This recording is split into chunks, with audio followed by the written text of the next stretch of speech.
Senator Cruz, a great event. And I wanted to mention one thing that didn't come up. I've watched your interviews in the past. Yep. And one of the things I've noticed, whether it was Jose Ramos or Katie Couric, you never let yourself conform to the media's template. Right.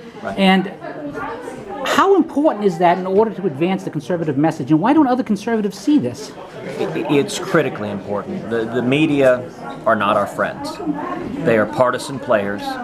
They are not fair and impartial umpires. The most important protectors of Barack Obama right now is the mainstream media. And no one is more ready for Hillary than the mainstream media. So the media tries typically to do two things to Republicans: to caricature us as either evil or stupid. And so they ask questions that are often rigged where there's no good answer because it's designed, whatever you say, to paint you as scary and extreme. And on the flip side, they give these love fests to Democrats and try to paint them as loving and wonderful and caring about kids and furry kittens and bunny rabbits. And we've got to understand where the media is coming from and not accept the false premises of their questions, and instead, look, the path to winning is not complicated. We speak the truth with a smile. The truth is conservative principles work. The truth is the American free enterprise system has been the greatest engine for prosperity and opportunity the world has ever seen. The truth is our constitutional liberties are the foundation of opportunity in this country. And the truth is that America, when it recedes from leadership in the world, makes the world a much more dangerous place. When we know what we believe and we speak the truth, we win. But we can't let the media trap us. And we've got to understand what we believe and be prepared to defend it with hostile media questions. Now, the rest of the Republican Party doesn't seem to see this. I mean, that conservatism is a winning combination. Yes. How is it that the rest of the party and other candidates don't see this? Well, I think there are far too many Republicans that believe the media lies, believe the media narrative. For example, I've said many times, the single biggest lie in all of politics is that Republicans are the party of the rich. The media says that every single day. Truth of the matter is the rich do just fine with big government. Big business does great with big government. They get in bed with lobbyists and accountants. They grow and grow and grow. Right now today, the top 1%, the millionaires and billionaires that the president constantly demagogues, earn a higher share of our income than any year since 1928. The rich have gotten richer under Barack Obama. When Barack Obama and Hillary Clinton talk about income inequality, I'm very glad when they do, because it's increased dramatically under their policies. Most Republicans don't get that, don't understand it in their guts, or they can't explain it.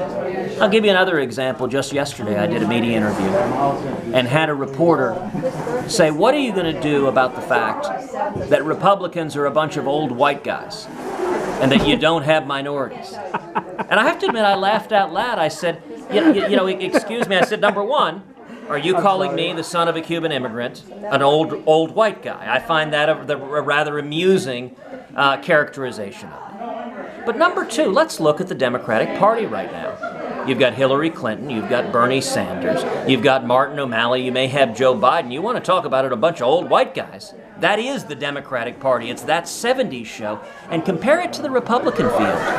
You have two sons of Cuban immigrants. You've got Ben Carson, a world-renowned neurosurgeon who's an African-American. You've got the son of an immigrant from India, a young, dynamic field. And yet what do the media say? Republicans are old white guys. They are lying. And they do it every day. And the answer is to respond with a smile and tell the truth. Finally, you're the only candidate who seems to be playing a 9-inning game rather than the short-term bite. Right. And you've been slowly growing. Is that the plan, just to articulate conservatism and move forward? That is very much the case. We are playing the long game. Our object is to win the nomination and then win the general. And we've got to win both, because the country is in crisis. We're bankrupting this country. It's now or never.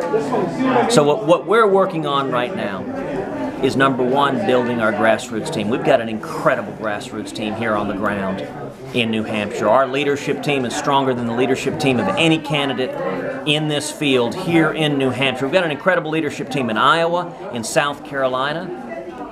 Very few of the candidates are all in all three of the early states, Iowa, New Hampshire, and South Carolina. But not only that, we're running a national campaign where we've rolled out massive grassroots operations and leadership teams in the Super Tuesday states, all across the South.